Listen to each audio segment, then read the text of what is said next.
Hello, my name is Neelima and today I'm going to be talking about Harry Potter and the Cursed Child. This is the 8th book in the series of Harry Potter and I don't think it needs any more explanation. I was actually pleasantly surprised by the book. I started noting down my favorite bits and there's just so much. The plot was messy, but mostly it worked.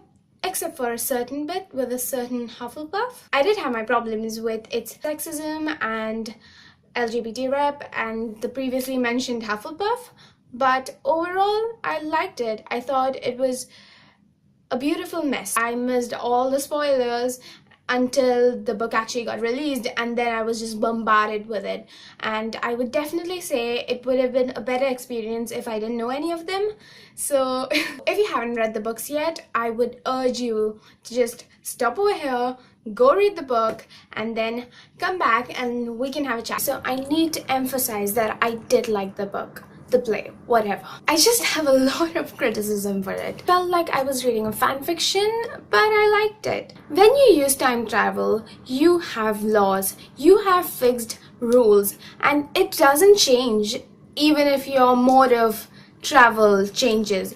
The way that universe functions does not get affected by the time turner that is used, except in Harry Potter. Now, Harry Potter uses a time loop theory, which basically means that even if you travel back in time, you can't really change anything. You won't be able to change everything. And they just went back because they had to go back. It makes no sense, but there you go. To be honest, I love that theory and I honestly was so happy to see that in Prisoner of Azkaban. The theory used in Cursed Child is the alternate dimension theory, which shows that every action causes a ripple and it changes time, and but it has so many holes in it and it just doesn't make sense. The Scorpius in that universe, who's supposed to be in that universe, or the Albus in that universe, you know, the Gryffindor Albus, what happened to them? What happened to their memories? This is why I hate that most movies and books use this theory, because it's just filled with holes. It's easier if you don't use it. Every single person has mentioned this, but I have to mention it again. Scorbus. Fucking Scorbus. Their chemistry. Oh my god. J.K. Rowling, have you not read the book? The sort of things that these two say to each other. How is it not super homoerotic? I am so mad at this. I am so mad. I mean, there's an actual moment where Snape compares Albus and Scorpius to his love for Lily. Lily never loved Snape. I know that. But Snape loved Lily, and so much of queerbaiting. It's so frustrating. You don't use the word always in the Harry Potter fandom unless you're trying to show some unrequited love or something. Certain allies actually told me that Scorpius and Albus, they shouldn't get together. The gay couples shouldn't get together unless it's totally important to the story, which in itself is bullshit. But what the fuck was that Scorpius and Rose thing? Speaking of Rose, of course Rose was in Gryffindor. I don't even understand why. Like, the only scenes that we have her in, she shows pure Slytherin traits.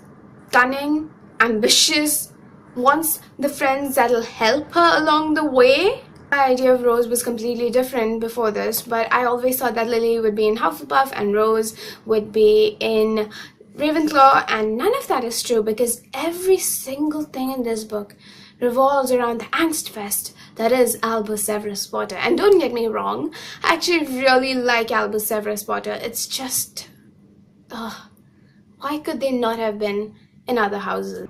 They could have become 3 best friends. That's what it paralleled, right? Harry and Ron becoming best friends immediately, and Hermione being a little iffy about one of them, but then still making friends with them. I would have been fine if she just left because he was a Malfoy and the Malfoys have been tormenting her mother for so many years. But she left because of some goddamn rule that Hermione and Ron don't even believe. It's just a convenient way to remove the female character, the black female character, from the play. Harry Potter is my favorite character in the series. No, he is my all-time favorite character. He's been through so much of shit for 11 years of his life. He was treated like a slave by his own relatives and then was completely ignored by the wizarding world at that time. Well, no, they left him to be treated like scum. But then Harry remembered the best of them, and that Harry, who saw his father bullying someone and still managed to realize that people have their good sides and their bad sides at the age of 15, who saw his godfather die in front of his eyes, who fought the Dark Lord, can't handle his son? Harry throughout this book was so out of character, and I know that the second one was in a parallel universe or whatever, but it's pretty much the same thing. The things that he did, I am sorry, it was so out of character. Some of the interactions that they had, even they seemed really out of character. Just the way Hermione and Harry were speaking in general. I actually really like the scene where Draco insulted Hermione and Harry totally defended her. It was really cute and very in character and very big brotherly without being weird or creepy. I know that the last time we saw him, he was 17 and now he's 40. But come on. And I know he had a temper at the age of 15 when he was going through PTSD. And you know what? Harry respects McGonagall so much. I'm sorry, but there's no way he would have insulted her. Also, Albus, shut up, you little shit. I don't care what you think of yourself. I know you guys have a rocky relationship, but like 90% of that is on you. I don't care if you did not choose him. Harry Potter is still the chosen one. And you're damn lucky to have him. It's the year 2020, and I can't believe that love potions are still a thing. Potions are basically the date rape drug. And there are people who deny that because of its magic, but it is, okay? Are we forgetting the Tom Riddle thing? I'm happy that Ron is having fun with George. I can't believe they're still selling that. And I can't believe that he would give that, considering the fact that he nearly died the first time he had it. Hermione, I love you, but seriously, stop Love Potions 2K16 or 2020. On that note, why is Azkaban a thing? At first, I was super angry at Harry because I thought that he was the minister. But then I got super angry at Hermione. But then I thought it wasn't really out of character for Hermione, since she does sometimes give extreme punishments for criminals, like sending Dolores Umbridge off into a herd of centaurs who are known for being rapists. But then Harry was like, oh my god, we can't kill Delphi because we're good people. Cedric Diggory was one of the kindest, most loyal, most hardworking Hufflepuffs, but above all that, he was also super humble. There is no way that Cedric frigging Diggory actually turned into a frigging Death Eater because he got embarrassed, because he was humiliated. He is not that petty. What if instead of killing Cedric directly, they killed Harry directly? Like, boom, killed Harry. Something like that. I know that sounds stupid, but yeah. Tournament would have been changed. Harry would have been dead. Voldemort would have probably taken over. And Cedric would be alive. But what I did like about this scene was the entire Engorgio thing. Because I was just reading it and it just felt like some really bad innuendos. And Scorbus, I love Scorbus, so I was okay with that. I know that the second universe was made because Cedric became a Death Eater. And it makes no sense. But I actually really like that universe. Now, there is a question. Why was Severus Snape demoted? Because if you go with the normal war timeline, Severus Snape was still the headmaster when Voldemort took over. So why did Voldemort give power to a woman who has shown that she just chooses whoever seems to be winning? Voldemort's day just sounds weird, but the rest of it was good. I liked Voldemort and Valor. I liked the Mudblood torture chambers. Well, no, I didn't like it, but I thought it went nicely with the canon because in the 7th book, they actually say that Voldemort started sending out letters to Muggleborns. Then they would pick out their wands and clothes and robes and stuff, and they would come to Hogwarts to realize that this was going to be hell. So the mudlet chambers made sense. Scorpius King made less sense. I hate that when Severus Snape showed up, I was so angry at him. This entire book just felt like huge fan service. So I was genuinely scared, and I actually believed that Snape was just going to be a bad guy. You know? The guy that, you know, now that Dumbledore's gone, Snape can do whatever the fuck he wants, and he went back to be a Death Eater. And I was like a mom who was angry at her firstborn for not taking care of her secondborn. Because the moment Snape arrived, I just threw my book and I was furious at him. I was so furious that he let Harry Potter die.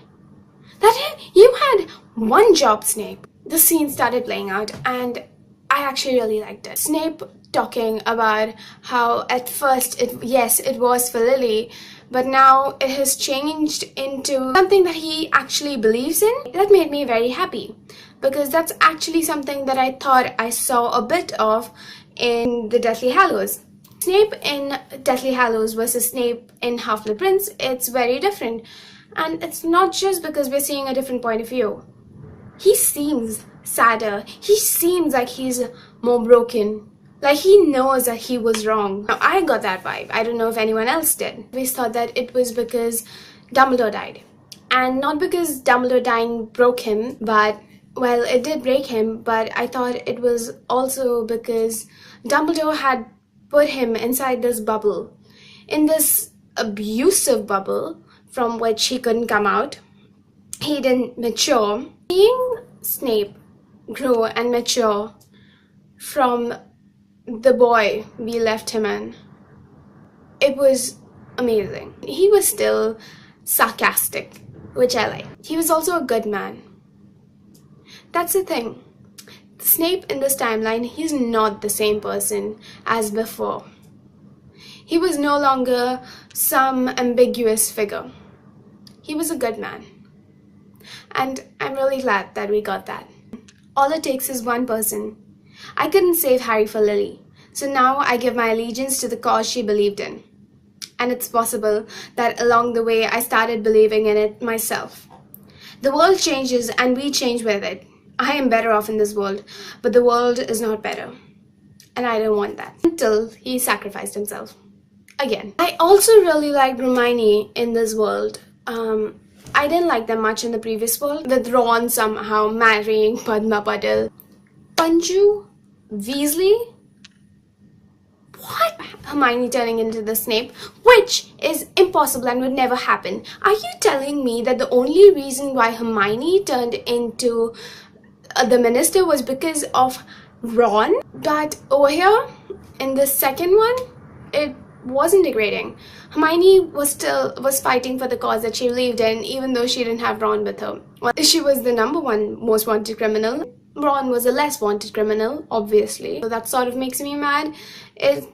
He is not as powerful as Hermione, is he? The idea of Voldemort just fucking Bellatrix, not giving a shit about her, makes him 10 times more evil. It makes him so much creepier. In the books, I just thought that she was badass and scary, but in the movies, there was obviously a creepy attachment, and that attachment, it becomes even sadder and creepier with this. But I don't know, it's just, for me personally, it's always been one of the most cringe-worthy headcanons, and I did love the book, okay? I loved every single bit with Albus and Scorpius. I loved their love story. I loved Draco and Harry's epic fight. I was also really scared. I was genuinely scared that Harry was gonna use Sector Sempra, but then thank God Ginny came and she was just like, I was gone for 3 minutes. But I like that Ginny reminded him that the man she fell in love with was the guy who came and played Snap with the girl that no one wanted to talk to. I love Draco's ponytail. I love how much he loves his son. I love that Ginny and Draco's loneliness was shown, how controlled he was by his family. I loved his relationship with Astoria Greengrass, and I wish we could have more of her. I love how much she changed him. I love that he fought for her. She just sounds like such an amazing person. I can't believe that I used to genuinely wonder if she was a piece of green apple. Apple, that was a thing. Does anyone remember? Draco called Harry an old man, and Harry was like, we're the same age, and then Draco was like, I wear it better. I love the line where Ginny is like, oh, it's on my kitchen. It's Harry does all the cooking. Draco takes a dangerous step towards Harry.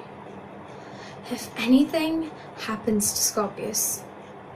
Love that. I could actually imagine Tom Felton there with a beard and a ponytail. And it broke my heart. I thought the scene with Dumbledore was cute, but I wish they properly addressed it. I'm glad to know that Dumbledore is not excused. The scene at the Potter's house, just seeing them die, and that entire scene was heart-wrenching. It was so sad, and it was also beautiful. So that's it for the video. If you liked it or agreed with my opinions, then give it a big old thumbs up. Comment down below what you thought of the book. Did you love it? Did you hate it? Or are you in between like me?